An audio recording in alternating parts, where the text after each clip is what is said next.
حدیث دیکھیں ذرا، صحیح مسلم میں یہ حدیث موجود ہے. عن ام المومنین جویریۃ بنت حارث. کس سے ہے یہ روایت؟ یہ حدیث کس سے ہے؟ یہ ام المومنین جویریہ بنت الحارث جو کہ حارث کی بیٹی تھیں ان سے ہے رضی اللہ عنہا. کیا ہوا کہ ان النبی صلی اللہ علیہ وسلم خرج من عندها بکرا، کہ ایک دن نبی اکرم صلی اللہ علیہ وسلم ان کے پاس سے نکلے صبح کے وقت. کب؟ حین صلی الصبح، جبکہ صبح کی نماز تھی، فجر کی نماز کے لیے. کہاں سے نکلے؟ جویریہ رضی اللہ عنہا کے حجرے سے، ان کے پاس رات گزاری تھی، وہاں سے نکلے. وَهِيَ فِي مَسْجِدِهَا، اور جویریہ کہاں تھیں؟ اپنے مصلی پر تھیں، جانماز پر تھیں. پھر کیا ہوا؟ ثم رجع بعد ان اضحى، پھر جو دہا کا وقت ہے، دہا کا وقت آپ کو اندازہ ہے سورج تھوڑا سا بلند ہو جاتا ہے، تو کتنا ٹائم گزرا؟ فجر کی نماز سے لے کے اور دہا کا وقت آ گیا، 2 گھنٹے اپروکسیمیٹلی. تو کیا ہوا کہ نبی اکرم صلی اللہ علیہ وسلم دہا کے وقت واپس پلٹے. وَهِيَ جَالِسَةٌ، اور وہ اپنی جگہ پر بیٹھی ہوئی تھیں، جہاں چھوڑ کر گئے تھے مصلی پر، وہ وہیں بیٹھی تھیں جویریہ رضی اللہ عنہا.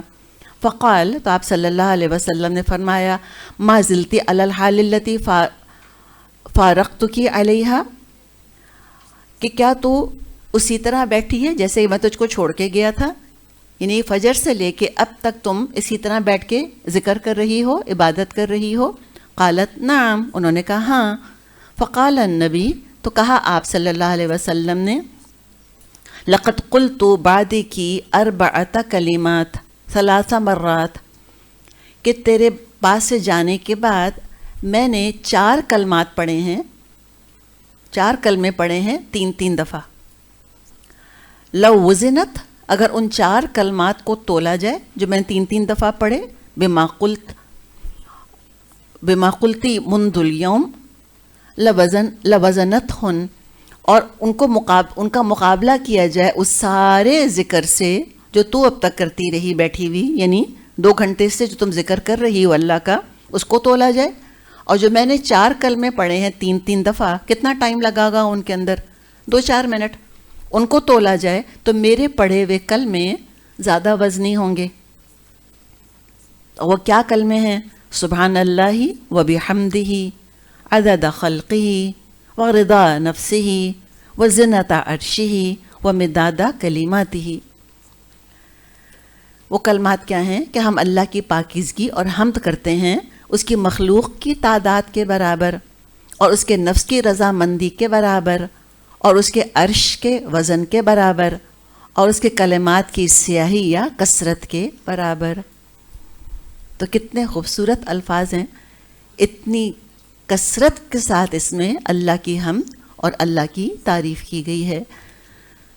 تو یہی وہ کلمات ہیں جو کہ صبح شام کے اذکار میں بھی شامل ہیں، اور یہ حدیث صحیح مسلم کی ہے. تو صبح 3 دفعہ ان کلمات کو ادا کر لینا چاہیے.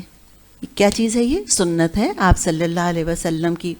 تو کتنے ذکر پر بھاری ہیں؟ یہ 2 گھنٹے کی تسبیحات پر بھاری ہیں. تو یہ ذکر ہے سبحان اللہ، کل پاکی اللہ کے لیے، و بحمدہ، اور اس کی تعریف ہے کتنی؟ عدد خلقہ، کتنی مخلوق ہے اللہ کی، کس کو پتہ؟ کوئی نہیں جانتا.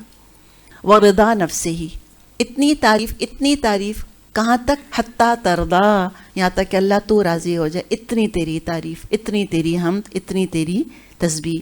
اور وزنۃ عرشہ، اللہ کا عرش کو تل سکتا ہے؟ عظیم ترین مخلوق کیا ہے؟ اللہ کا عرش. اس سے عظیم اور کوئی مخلوق نہیں ہے. تو اتنی تعریف اللہ، اتنی بھاری ہو میرے اعمال نامے میں جتنا کہ اللہ تیرے عرش کا وزن ہے. ومداد کلماتہ، اور ان کلمات کی سیاہی کے برابر تعریف جس سے کہ اللہ تیری باتیں لکھی جائیں. سارا علم آ گیا اس کے اندر. تو بہت ہی خوبصورت تسبیح ہے. تو بہت دل سے اس کو پڑھتے ہیں. چلیں میں پڑھتی ہوں، آپ میرے پیچھے پڑھیں. سبحان اللہ و بحمدہ عدد خلقہ و رضا نفسہ وزنة عرشه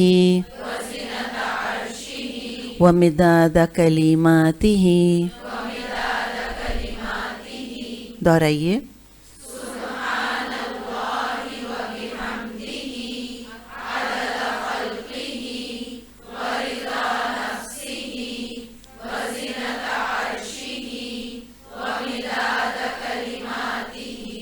الحمدللہ. چلیے اب اس کو ذرا اچھی طرح دل سے، یہ دعا ہی ہے، ہم نے یاد بھی بات کی ہے کہ الحمدللہ ہی افضل الدعا.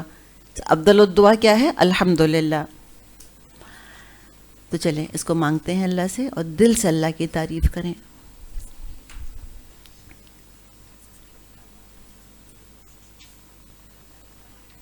سبحانک اللہم و بحمدک نشہد ان لا الہ الا انت نستغفرک و نتوب الیک. السلام علیکم ورحمۃ اللہ وبرکاتہ.